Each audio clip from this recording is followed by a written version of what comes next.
Oke, kita mulai ya. Setiap hari kita tuh kayak dibanjiri sama angka, skor, persentase, di mana-mana ada data. Tapi apa sih artinya semua itu? Nah, kali ini kita bakal belajar dua langkah super gampang buat ngubah tumpukan angka yang bikin pusing jadi sebuah cerita yang jelas. Siap? Coba deh bayangin, pagi ini aja kamu mungkin udah lihat data di media sosial, di berita, atau ya grafik kayak yang ada di HP ini. Angka-angka ini tuh ada di mana-mana, dan semuanya lagi berusaha ngomong sesuatu ke kita. Nah, ini dia pertanyaannya. Di tengah lautan informasi ini, gimana caranya kita nggak tenggelam? Gimana kita bisa nemuin inti ceritanya tanpa malah jadi pusing sendiri sama semua angka itu? Langkah pertama, dan ini kuncinya adalah ubah angka jadi gambar. Serius, dengan memvisualisasikan data, kita bisa langsung melihat cerita yang tadinya tersembunyi pas datanya cuma deretan angka doang. Kenapa visualisasi itu penting banget? Simpel aja, otak kita itu jago banget ngenalin pola visual. Daripada melototin deretan angka yang bikin ngantuk, sebuah gambar bisa langsung nunjukin, oh di sini datanya numpuk, di sini kosong, atau ini kok ada yang aneh ya? Ini tuh ibaratnya shortcut buat mulai paham ceritanya. Nah, ini nih, dua alat visual utama yang sering banget ketuker, diagram batang sama histogram. Kelihatannya mirip, sama-sama pakai batang, tapi ceritanya beda total. Diagram batang, yang batangnya kepisah, itu buat ngebandingin kategori. Misalnya, merek HP mana yang paling populer. Kalau histogram, batangnya nempel-nempel, itu buat nunjukin sebaran data angka. Misalnya, berapa jam sih orang-orang main HP? Ingat ya, kategori pakai diagram batang, angka pakai histogram. Oke, setelah kita bisa melihat bentuk datanya, sekarang kita masuk ke langkah kedua, nyari pusatnya. Anggap aja kita lagi nyari jantung atau nilai yang paling mewakili dari semua data yang kita punya.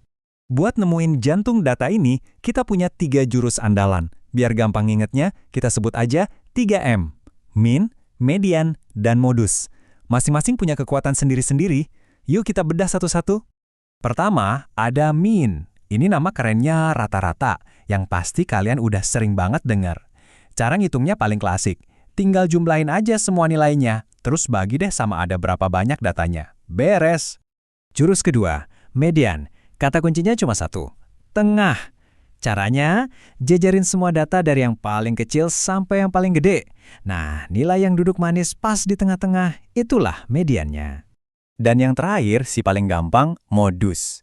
Anggap aja ini data yang paling ngetren atau paling hits. Tinggal lihat aja, angka mana sih yang paling sering nongol? Nah, itu dia modusnya. Yuk kita coba pakai contoh beneran. Bayangin kita punya data ukuran sepatu dari 25 pemain basket. Kalau kita hitung nih, rata-ratanya atau mean-nya itu 42,5. Terus mediannya, nilai tengahnya itu 43. Dan modusnya, ukuran yang paling banyak dipakai, ternyata 43 juga. Wah, di kasus ini median sama modus nilainya sama persis ya.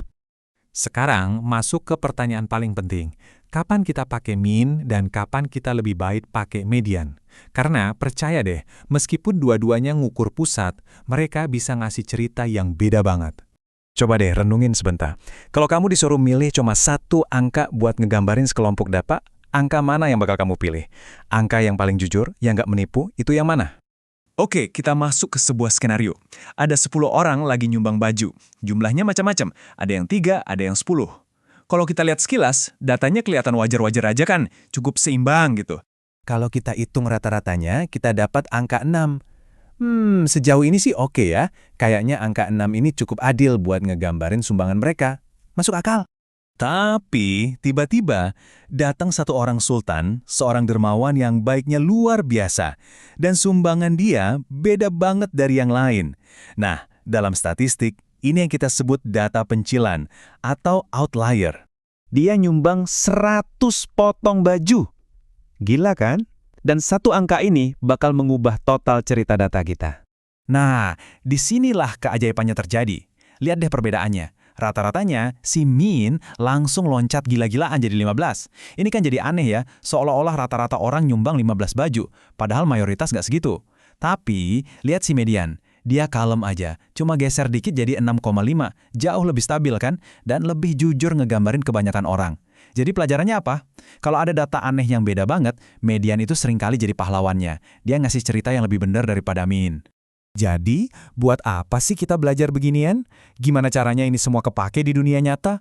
Tenang dulu. Kamu nggak perlu ngitung manual sampai pusing kok. Di dunia nyata udah ada senjata canggih kayak aplikasi spreadsheet ini. Tinggal klik, keluar semua itu. Mean, median, modus. Yang paling penting itu bukan ngitungnya, tapi kamu ngerti apa arti angka itu dan kapan harus pakai yang mana. Jadi, ingat aja kerangka super simple ini. Tiap kali kamu ketemu data, lakuin 2 langkah. 1. Gambar dulu bentuknya, biar kelihatan polanya. 2. Cari jantung datanya pakai alat yang pas. Kalau datanya rapi, pakai min. Kalau ada yang aneh-aneh, pakai median. Atau kalau mau cari yang paling populer, pakai modus.